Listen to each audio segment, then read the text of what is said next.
මම මේ මාසේ 11 තමා කුවේට් ආවේ.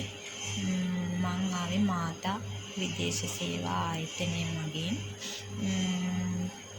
මට ලංකාවේ ඉන්නකොටත් කෝල් කරලා හැමදේම හොයලා බැලුවා චාමරි මිස්. ඔයාට ගොඩාක් ස්තුතියි.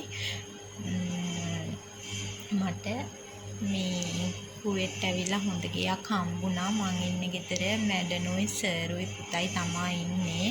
මැඩම් එක්ක වෙලා තමා වැඩ ටික කරන්න වෙන්නේ. මැඩම් හරිම කරුණාවන්තයි, හරි හොඳයි. නොදන්න හැමදේම කියලා දෙනවා.